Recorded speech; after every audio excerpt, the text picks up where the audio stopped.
Hey guys, this is Comic Uno, and today I'm doing Comic Uno's Best Comics of the Week, and this is the show where I review all the comics I read this week in one show. We go least favorite to best pick of the week and everything in between. So let's get started. This week I had 12 books, so pretty average haul for me. And number 12 was Excalibur issue 12. Now, I normally do not get this book, but because of X of Swords, I've been trying to read all the parts. So the deal I've kind of made for myself is that the books I normally get, I'll get printed. So like Marauders and X-Men, I'll keep getting those printed. For the books I normally don't get, I'm reading them digitally. So that is the reason why I read Excalibur digitally. And this is a prelude to X of Swords. So it's not the part one yet. I believe next week the one shot comes out for X Swords creation, but I wanted to test this out. And obviously it is the lower book for this week, and I would say mostly probably because I'm not reading Excalibur. Now, of course, I'm also reviewing it as I think a lot of people jumping into this event maybe not have read Excalibur, so I kind of wish this was a little bit more new reader friendly, and I hope once we actually get to the actual parts of the book, it will get a bit more new reader friendly. But I feel that if you're an Excalibur fan, I'm guessing you'll enjoy it. It seems very involved in whatever story was going on there and the eternity that they are searching for. But by the end, you definitely get connections to X of Swords. I don't know if I'm interested in it yet, and that'll lead me into the next book that's my number 11.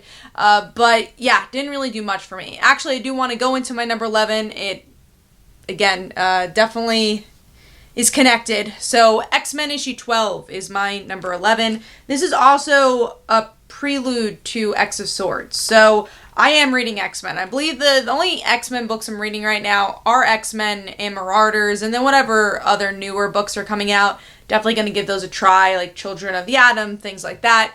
But yeah, those are only two books I'm reading. But obviously I've been reading X-Men, so I wasn't lost with this story, but also, I forgot to mention, Excalibur I gave 1.5 stars.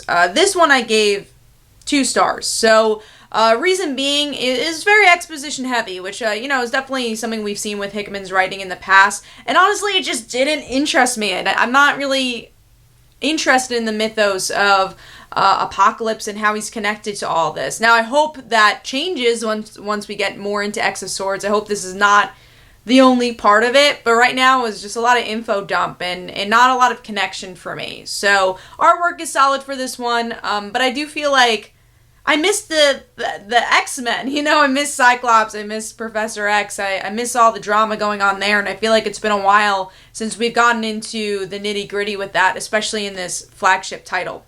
So X-Men issue 12 gets 2 stars, and that is number 11. Alright, moving on to number 10, which is Detective Comics issue 1027. I got the Batgirl Batman variant, of course.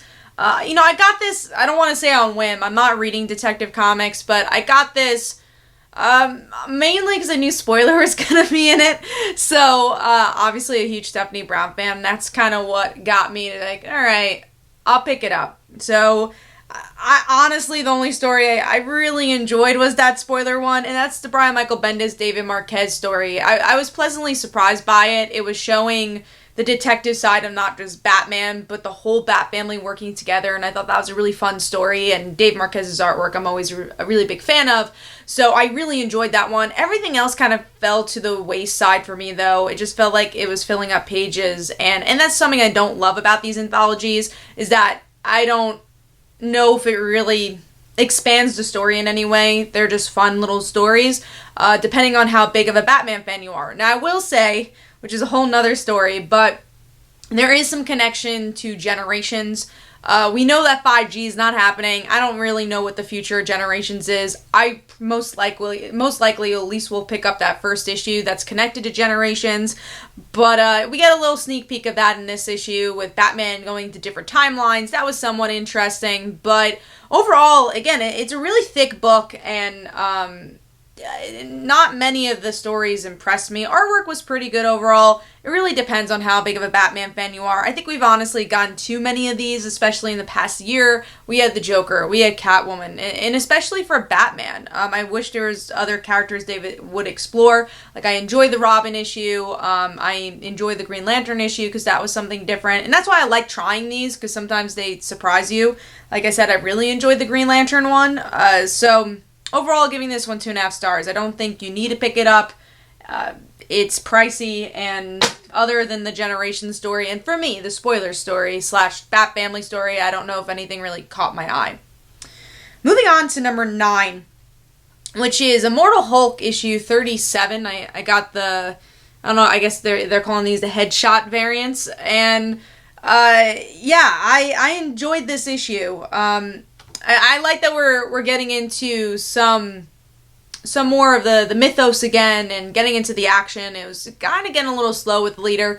I will also say it hasn't really picked up the pace too much, but we're starting to get stuff. We get to see, again, more of the doors and the leader. There was a really interesting first page where we get to see from, like, I think it was Bruce's point of view, and then we get to see, like, the leader popping up, and at first I'm like, oh man, is my book, like, misprinted or something, and it was part of the story. So that was kind of interesting. Artwork is always really good for this book, and it's creepy and twisted, and like I said, I like that we got to see a bit more of the leader. I do think that this arc in general has kind of slowed down a bit. I don't know if I care about the leader as much as I did, surprisingly enough, those other villains that were part of, like, the Gamma crew or whatever they were called. I actually really enjoyed them and what it did for the Immortal Hulk / the Immortal Hulk family, and I hope we get to see more of those character moments where we get a little repetitive character moments here. A lot of things we kind of already know, so I'm curious to see where it's going to go. But overall, I gave this 3.5 stars. Glad the Immortal Hulk is kind of back in action. Issue 0 came out this week too. It didn't have many new pages, which is why I didn't review it, but I did buy that one. Cover looked really cool for that. So that's number, that was number 9. Moving on to number 8. Glad this book is a little higher than it has been, and that is Outcast issue 46. We are either 3 issues away. I think we're 3 issues away to the end, or 2. I think it ends on issue 49, which is weird. Or maybe it's 48. But we're very, very close to the ending of Outcast. And this issue definitely ups the ante and ups the action, where we get to see the Outcast versus their villains, and we get to see them team up. We get to see this energy coming out of them, and finally getting to the main point of this book, and it's the struggle of Outcasts. As I feel like it took a really long time to get here, and I still don't even really know what this book's about, or at least the world that they've been trying to build. Besides, it's kind of like an Exorcist type story, but I feel like the Outcast aspect of mythology definitely could have been deeper than it has been. But yeah, overall, giving this one 3.5 stars. Artwork is always fantastic for this, and I like when it owns into the character beats, and this issue did a good job at that from all the family members, not just our main character. So Outcast issue 46 gets 3.5 stars, and that is number 8, I believe. Moving on to number 7, which is Teen Titans issue 45. This is ending soon, so I believe we have until November for this book. So we have 2 more issues left, and it definitely slowing down a bit. You could kind of tell. I mean, there's literally no Teen Titans right now, so they're just all friends and trying to work together as the not Teen Titans. And there's some good humor in this issue, especially between Roundhouse and Crush. I really like their unexpected friendship. I also like the unexpected dynamic between Red Arrow and Kid Flash. I just overall like the chemistry between this team. Artwork wasn't as strong in this issue as it has been, especially with the facial expressions. Kind of felt a little rushed, a little thin, some of the lines. So, but yeah, what I liked about this issue is that it keeps going back to the theme of, well, we want to redeem our sins. And now Damian Wayne's gone, and is Damian Wayne trying to redeem his friends' sins for them? That's the question, depending on who's behind this Gizmo villain. Which I didn't really like the villain itself, I just kind of liked what the villain represented. So overall, really solid issue. If you like this team, I think you'll enjoy it. Again, I do think it's kind of running out of steam a bit, which I guess is a good thing that this series is coming to a close, but I hope it's a good ending for the book. So I do think they have their own Endless Winter tie-in as well. So it doesn't seem like the Teen Titans are completely gone after their cancellation. So this one's getting 4 stars, and that is number 7. Moving on to number 6, which is The Amazing Spider-Man, The Sins of Norman Osborn, issue 1. So we have a one-shot connected to The Amazing Spider-Man, which honestly was pretty important to read. So hopefully you guys didn't miss it out. I know this is kind of a weird lead-up. I feel like it's probably easy to miss in the comic book store. I don't really know why they needed to make this a one-shot besides selling, I guess, the book with the name Norman Osborn on it. Other than that, I don't really know why we needed a one-shot. But I like the story. It explains a little bit further why the Spider team wants to bring Spider-Man down because they feel like Spider-Man is destroying himself in a lot of ways because they've seen the future that he dies. I guess because he's helping Norman Osborn. They all see a different future for him, a different death, but it all ends in death. But that's not going to stop Spider-Man from trying to help Norman Osborn. And by the end of the issue, they team up. So things are not going well for the future, I guess. Overall, pretty solid issue. It is a lot of talking in this one, a lot of points we kind of already knew about these characters, but I enjoyed the character moments for the most part. Artwork was really good for this one, and we'll see where it goes. I do think you need to get this issue if you've been reading Amazing Spider-Man. I'm sure they'll explain it in the next issue, but it was a very solid issue for me. So I'm giving that 4 stars, and that is number 6. Moving on to number 5, which is Dead Day issue 3. I've been really enjoying this book, probably my favorite out of Ryan Parrott's indie books, and a lot of good twists and turns here. We get to actually see how our main character, I guess we'll call her our main character, her ex-lover or current lover, dead lover, died, and a bit more of what they were into and what they were doing before she started this kind of suburban life. And in the paralleling this is what's going on with her son meeting up with this girl. This girl is just like really into this cult and wants to sacrifice him probably. And the big twist of this issue is that we learn that the son is actually the son of the dead guy and not her current husband. I think that's her husband. So yeah, there's some really good twists and turns. But what's interesting about it is that the main character and her husband, it seems like they kind of know all about this. There's definitely been communication. She brings the dead lover to their doorstep with their daughter. So I think there's a lot of interesting drama, but also I think a lot of times in another book, we would have had drama because there was a lack of communication. So it's kind of interesting to see it the reverse and still have some really, really good, again, really good drama overall and good twists. And really interested to see where the story goes. But mostly the family story, where that goes, even more than what's around it, which is Dead Day. So giving this one 4 stars, really been enjoying this book. I think it's a very under the radar book if you're not picking it up. So giving that 4 stars, and that is number 5. Moving on to number 4. Another book that really surprised me this week, and that is Stillwater issue 1. I picked this up really not knowing what this book was about. I don't even think I looked at a description for this book. I just knew Chip Zdarsky was writing it, and I'm like, okay, I gotta pick this up. I've been really enjoying his work lately, and he's been doing a lot of great stuff. So I'm like, I gotta see what his new, I think it's his new Image book is about. So this one dives in really well. So the opener is this guy who gets fired from his job because he pushed someone, and he thinks he's just gonna get a tap on the wrist, and he's like, nah, you're getting fired. And then his bestie is like, let's go out and get drunk. And he's like, okay, let's get drunk. And that doesn't end up well either. And he gets this random note from this old guy saying, go to Stillwater. You have this great aunt that wants to give you a lot of money. I'm like, all right, I'm cool with getting a lot of money. And they drive off, have this road trip, and Stillwater's a really creepy place. There's no signs for it, and there's just a lot showing that they probably shouldn't go there. And we see that this town, no one dies. There's this boy who jumps off a roof or gets pushed off a roof, and he's fine. And then the two, our main character, and the friend, are like, what the hell's going on? And the main cop of the town, I guess he's kind of like the sheriff in some ways. He's the leader of this town. He's like, oh man, you saw something that we don't want you to see. I knew we couldn't trust you. And they kill the best friend, it seems like. He gets shot in a place where Stillwater's, I guess, powers don't affect him. So best friend's dead. And in the end, we have this crazy cliffhanger where it looks like his mom shows up and says, oh, baby boy, glad you're home.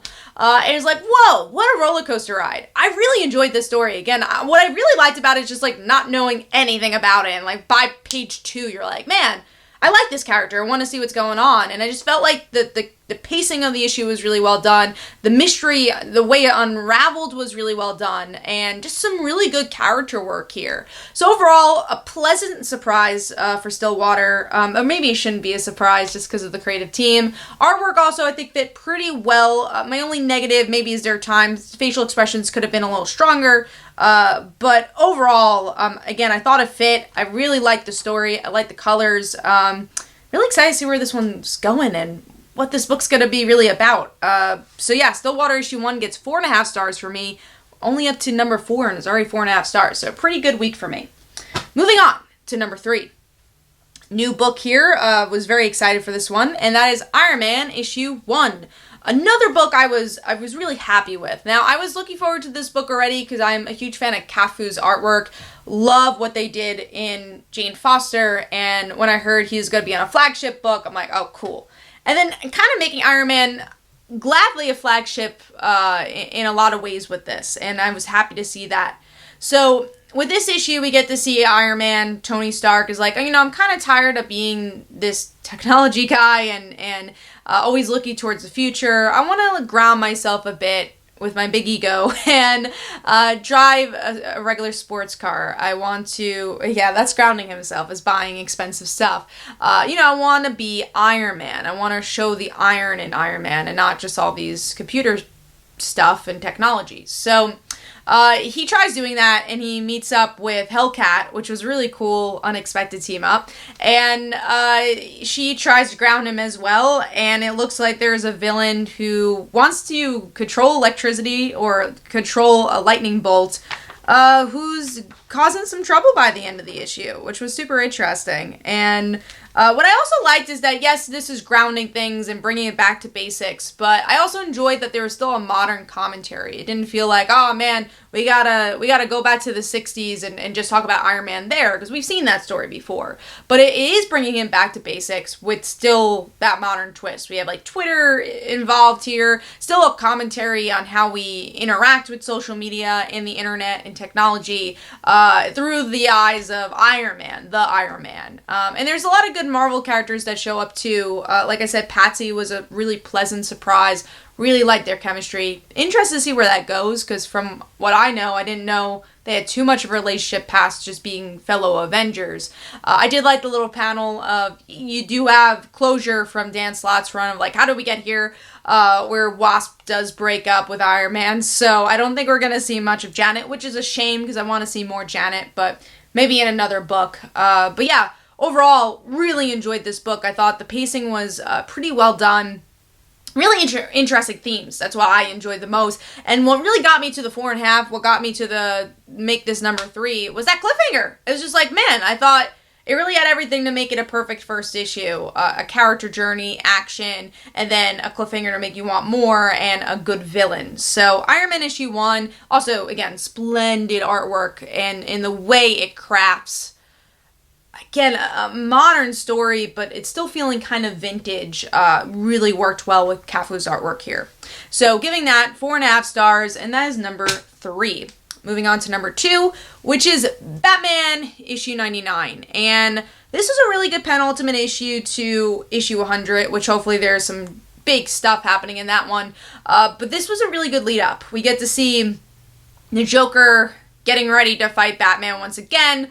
There's a lot of interesting visuals too, where we get to see like a limo of Joker, and then his crazy costume in the end there. That was really interesting. And then Alfred's kind of back and trying to, I guess, haunt Bruce in a way. But also what really made this issue was the Bat Family and just the little tidbits there, just seeing, Steph and Cass team up, and then we get Nightwing get his costume again, and then Barbara going back to the clock tower and playing Oracle. I really like just seeing their roles kind of go back to what it used to be, which was cool. Not that I don't like their current roles, but it was just like kind of nostalgic to see that. And then on the flip side, Harley's new role in the Bat Family, and Harley just wanting to kill the Joker and saying, hey, this is how you end things. And it never plays out of her being a villain, though. It's like they're definitely equals somewhat as heroes, and I think Harley has a really interesting conversation with Batman, and that really made the issue for me, was the Harley Batman conversation. I really like what Tynion has been doing with Harley in general, and again, this finally full throttle going into this anti-hero element of the character, or maybe even leaning more towards hero. So overall, 4.5 stars for me. Artwork also was a lot of fun here, and again, I already talked about the visuals of the limousine and his costume was really cool to see. So Batman issue 99 gets 4.5 stars, and that is number 2. Alright, and now we're moving on to number 1. So number 1 for me is 7 Secrets issue 2. I really enjoyed this issue. First of all, I really liked issue 1. I thought it was a really interesting way that they told the story without the main character. And then in this issue, we get the full origins of the main character, and he's super lovable. And yeah, we get to see him grow up in a lot of ways, and how he didn't have a chance to really be with his parents, and when he was with his parents, it was really heartbreaking, because like you could only see a part of them, and they really couldn't get close to him, and I thought that was a really interesting part of the story, but the ending is what really made it, and I think I already kind of knew this tidbit from interviews and stuff, but that our main character doesn't last into the end of the story. So what's interesting too is I even compared this series to Saga, because it does have a very Saga-esque elements to it. You have the parents who, it's their Romeo and Juliet type storyline, except they pick the opposite. They're like, no, we're going to stick to what we know and let the kid go. And then also the other element is that the kid is who's narrating, and that we didn't really see the kid in that first issue. So we get to see here, it is also the opposite, where we get to see that our main character, our narrator, is not going to survive. Which is super interesting, because then, like, who's our main character? Okay, he's our narrator, but who's the main character of the story? And those elements and shifting of what we know about storytelling is super interesting about this issue. Artwork also is so good, with just the excitement of our main character, and the action and humor. Overall, been really impressed with 7 Secrets, excited to see more, love this creative team, and really, really well done second issue, which is hard, when you have a very solid first issue. How do you piggyback and not have that second issue slump? And I think because they changed the narrative the way they did, it was different from issue 1, but just as good. So 7 Secrets issue 2 is my pick of the week this week. Hopefully you guys enjoyed. This is Comic Unknown. Definitely follow me on Twitter and Facebook. Go check out my comics like Father Like Daughter and They Call Her a Dancer. And every Tuesday at 10 p.m. Eastern Time is Comic Book Weekly, where we discuss our favorite comics and comic book news. Thanks, guys. Bye.